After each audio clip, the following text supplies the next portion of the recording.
बनाउँछ कि आज माथिको रानी भवन पार्क ल्याइदिएको मैले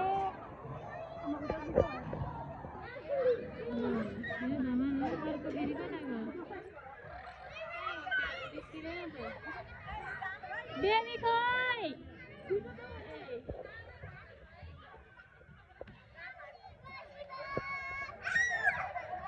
सँगै खेल्ने हो नि त त्यसरी